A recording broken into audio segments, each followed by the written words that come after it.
சோளிங்கர் சட்டமன்ற தொகுதியின் வேட்பாளராக நம்மளுடைய அண்ணன் மகிழன் அவர்கள் களமிறங்குறார். இதை கேட்ட உடனே உங்களுக்கு கொஞ்சம் சர்ப்ரைஸா இருக்கும். திடீர் அறிவிப்பு தான் இது. நேற்றைய தினம் தான் அண்ணன் அவர்களை வேட்பாளராகவே அண்ணன் சீமான் அவர்கள் தேர்வு செஞ்சிருக்காரு. அண்ணன் அவர்கள் இப்பதான் காணொலி போட்டு சொன்னாரு, மகிழன் அவர்கள் ஆகச்சிறந்த சிந்தனையாளர், எல்லா விஷயத்தையும் தரவுகளோடு பேசக்கூடிய நபர். அவர் இது வரைக்கும் ஊடகத்துல சேவை செஞ்சுட்டு இருந்தாரு. இப்ப களப்பணி செய்ய போறாரு. அண்ணன் அவர்களை உற்சாகப்படுத்துவோம், ஊக்குவிப்போம். திருச்சியில் நடக்கக்கூடிய மாற்றத்தை விரும்பும் மக்களின் மாநாடு. இந்த மாநாடு என்பது மற்ற கட்சிகளுக்கெல்லாம் முன்னுதாரணமாக இருக்கக்கூடிய மாநாடாகத்தான் அமைய போகிறது.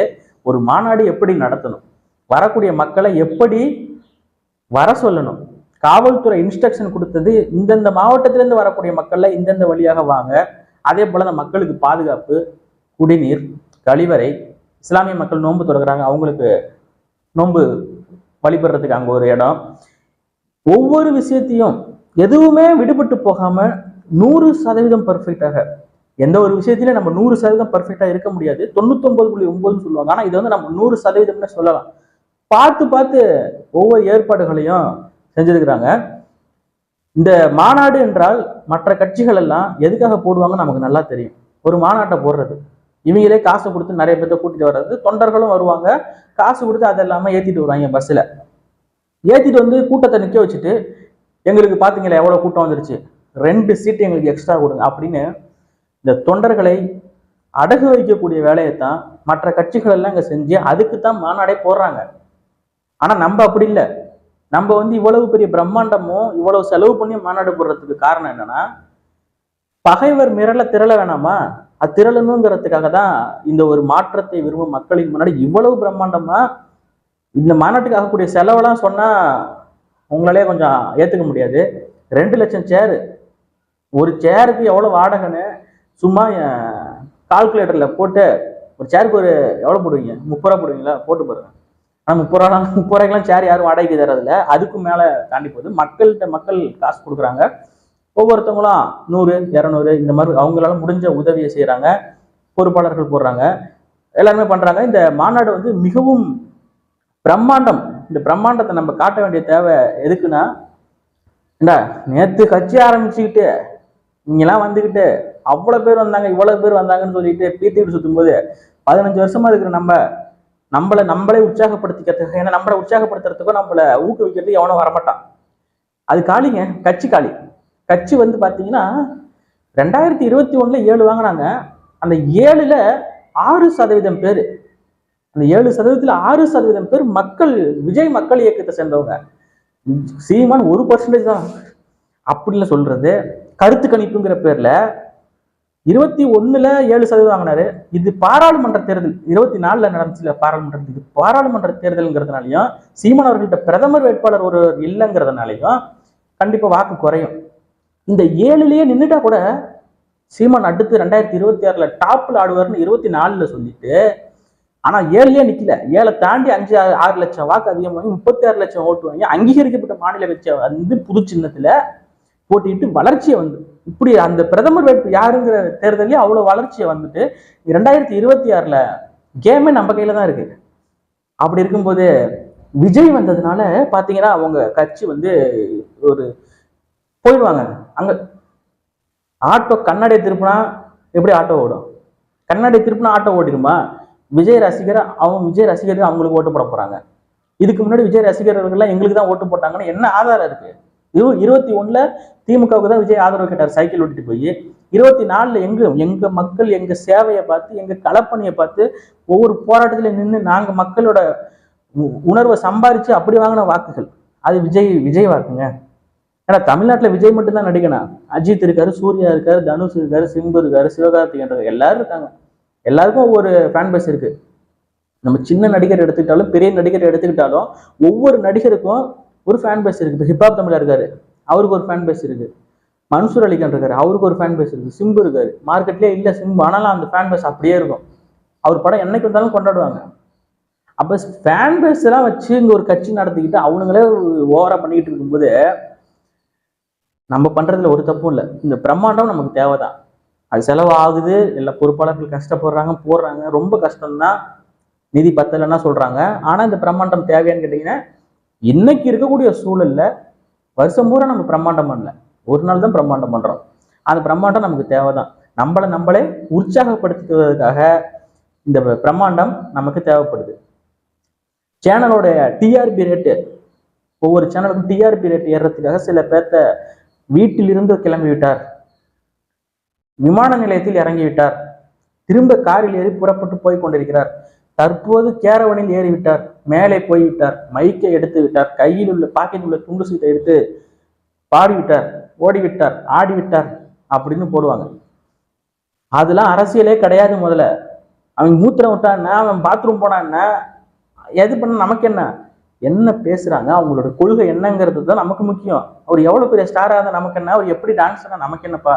அவர் டான்ஸ் நல்லா ஆடதான் செய்வார். 41 பேர் செத்து போனதுக்கு அப்புறமா அவர் டான்ஸ் மலேசியாவில் ஆடியோ லான்ச்சில் ஆடுறாருன்னா அவர் சைக்கோ பேத்துன்னு தான் நம்ம சொல்லி ஆகணும். அது சைக்கோ தான். நல்ல மனநிலையில இருக்கிறவன் 41லாம் வேணாம், வெறும் 1 பேர் செத்து போயிருந்தா கூட ஆடியோ லான்ச்சுக்கு போனா உன் மார்க்கெட்டிங், உன் பிசினஸ் அது நம்ம தலையில. உன் படம்லாம் ரிலீஸ் ஆகட்டும். படத்துல டான்ஸ் ஆடுறது வேற, இந்த ஆடியோ லான்ச்சில் போய் ஆடின போயிரு, அந்த மாதிரிலாம் இருக்கு இன்னைக்கு நிலைமை. அப்ப என்னன்னா, இங்க நடக்கிற அந்த பாலிடிக்ஸ் எல்லாம் பார்க்கும்போது என்ன தோணுதுன்னா, 2 பேருக்கு நடுவில் தான் போட்டியங்க. ஒன்று திமுக, இன்னொன்று தாவேகா அப்படின்னு சொல்றாங்க. அப்ப அவங்களுடைய எதிர்ப்பு வாக்குகள் மட்டும் எனக்கு வந்தா போதும், இவங்களுடைய எதிர்ப்பு வாக்குகள்லாம் எனக்கு வேணாம் அப்படின்னு சொல்ற மாதிரி தான் எனக்கு தோணுது. தனிச்சு போட்டி நாங்க 234 தொகுதியில தனிச்சு போட்டின்னு சொல்லலை. ஆனா 2 பேருக்கு நடுவில் தான் போட்டி. ஆனா கூட்டணி வந்தா யார் வந்தாலும் இவங்க தலைமைக்கு கீழே வந்தா ஏத்துப்பாங்களாம். அப்ப இதெல்லாம் எதுக்காக நடக்குது? யாரோ ஒருத்தரை வெற்றி பெற வைக்கிறதுக்காக இடைக்கால தரகராக இறக்கி விடப்படுறாங்களோ? ஏன்னா பார்த்துக்கிட்டு தானே 2019 ஒரு நடிகர் வந்தாரு, பார்த்தோம். 21 அதே நடிகர் பார்த்தோம்.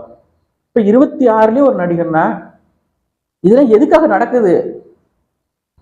கொள்கை இல்லாத, உறுதித்தன்மை இல்லாத கோழைகள் சும்மா 2 வந்து இங்க பூச்சான்னு கத்திட்டு ஓடி போய் அங்கேயே சேர்ந்து பண்ணுங்க. இப்படிதான் நம்ம பார்த்துக்கிட்டு இருந்திருக்கோம். இந்த அரசியல்னால இப்படிதான், யாரை எதிர்த்து கட்சி ஆரம்பிச்சாலும் அங்கேயே போய் அடைக்கலாமா ஆயிடுறது. ஆனா இன்னைக்கு தான் 2016 தேர்தலில் போட்டிட்டு இன்னைக்கு 26, இது வரைக்கும் நம்ம எத்தனை பொது தேர்தலை சந்திச்சிருக்கோம்? 2 பாராளுமன்றம், 2 சட்டமன்றம். இப்ப நடக்க போறது 3வது சட்டமன்ற தேர்தல். இது 5வது பொது தேர்தல். தனிச்சுதான் 1.1 8.22. நீங்க கற்பனை நீங்க யோசிச்சு பாருங்க. 4 லட்சங்க 16ல, 19 பாராளுமன்றத்துல 17 லட்சம். எத்தனை மடங்கு உயர்வு? 17 31 எத்தனை மடங்கு உயர்வு? 31 36 லட்சமா ஆகுது. எத்தனை மடங்கு உயர்வு? எல்லா தேர்தல்களிலும் இப்படி மேலதான் போயிட்டு இருக்கு. ஆனா இவங்க போட்ட கருத்து கணிப்புன்னு இருக்கு இந்த ஊடகங்கள்ல கருத்து கணிப்புல எப்படி இவங்க கணிக்கிறாங்க? அதனாலதான் நம்ம விஜயை பத்தி இவ்வளவு நேரம் பேசினது. விஜய் வந்ததுனாலதான் சீமான் வாக்கு குறையும். அப்ப வரலன்னா குறையாது. அப்ப அதுக்குதான் அவர் வர வச்சிருக்கீங்களா? நாம் தமிழர் கட்சி சீமானையும் வீழ்த்துதான் விஜய் வர வச்சிருக்கீங்க. விஜய் வந்ததுனால இவங்க அழிஞ்சிருவாங்க, அதிமுக அழிஞ்சிரும், திமுக அழிஞ்சிரும் பேச்சு அவ்வளவுக்குலாம் இல்லை. நாம் தமிழர் போயிடும். ஏன்னா விஜய் மக்கள் இயக்கத்தை சேர்ந்தவங்க தான் 6% பேர் நாம் தமிழர் ஓட்டு போட்டுறாங்க. மீதி 1% தாங்க நம்ம ஓட்டு. தமிழ் தேசியத்தை பிடிச்சி போய் போட்டவங்களும் மீதி 1% தான். இதை விட அயோக்கியத்தனம் எதுவும் இல்லை. ஈழத்துல மக்கள் கொன்றொழிக்கப்பட்ட போது அந்த தலைவனை பார்த்து, தலைவனுடைய மகன் அங்க கூட இருந்தப்போ எல்லாரும் சாவறதை பார்த்து அந்த வலிய மக்கள்கிட்ட கடத்தி அப்படி வாங்கின வாக்கு. இதை வந்து கொப்பன் இந்த ஊடகத்துல உட்காந்து பேசுறீங்க பாருங்க, கொப்பனுக்கும் கொப்பம் வந்தாலும் ஒன்றும் பண்ண முடியாது. இது ஏன்னா கொள்கை உறுதியோடு இருக்கக்கூடிய ஆட்கள். இல்லைன்னா என்னைக்கோ இந்த பொறுப்பாளர்கள் மீது போடப்பட்ட வழக்குலாம் இருக்கு பாருங்க, வழக்குகள் தெரிச்சு ஓடிருப்பானுங்க எல்லாம் மற்ற கட்சியில இருந்தா. ஒரே ஒரு பெட்டிகை சைபர் கிரைம் கேஸுக்கு தாவேக்காங்கிற கட்சி 15 நாளா தலைமறைவா இருந்ததை நம்ம பார்த்தோம். எத்தனை வழக்குகள், எத்தனை குண்டர் சட்டம், அண்ணன் சீமான் மேல தேசிய பாதுகாப்பு சட்டம் நிக்குது களத்துல. அப்படி நீ என்ன வேணா பண்ணிக்க. சாட்டை துரைமுருகனை கைது பண்றாங்க அப்படின்னா, சாட்டை துரைமுருகன் ஒன்றும் புதுசா பேசல, நான் பேசுனதுதான் அவன் பேசுறான். முடிஞ்சா என்னைய தோடுறான்னா ஒரு தலைவன் சொல்றாங்க பாருங்க. அப்படிப்பட்ட இந்த தலைவன் இருக்கிற வரைக்கும் இந்த இயக்கத்தை, இந்த நாம் தமிழர் கட்சிய வளர்ச்சிய விஜய் இல்லை. இலங்கையில ஒருத்தன் பதிவு போட்டானே, யாரு, my heartfelt congratulation Vijay அப்படின்னு, ராஜபக்சேவுடைய வாரிசு நமல் ராஜபக்சே. எவன் நினைச்சாலும் இங்க ஒன்றும் புடுங்க முடியாது. இங்க தமிழ் தேசியம் வளருது, அது மற்றவனுக்குலாம் பதறுது. அதுதான் நம்ம மேட்ரு. இலங்கையில இவன் கட்சியை விஜய் கட்சி ஆரம்பிச்சோன்னா இலங்கையில இருந்து நம்ம இனத்தின் எதிரி கொன்று குவித்த நம்மள மக்களை கொண்டு குவிக்க சாதாரணமாக கொண்டு குவிச்சா இங்க வாங்க அவங்க குண்டு போட மாட்டோம்னு வர வச்சு குண்டு போட்டு கொண்டுவாங்க.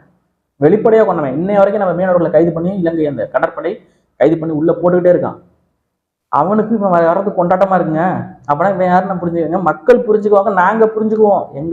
நாம் தமிழர் தான் இந்த மண்ணில் ஒரு உறுதியான இயக்கம், உறுதியான கட்சி, உறுதியான தலைவன் இருப்பதால்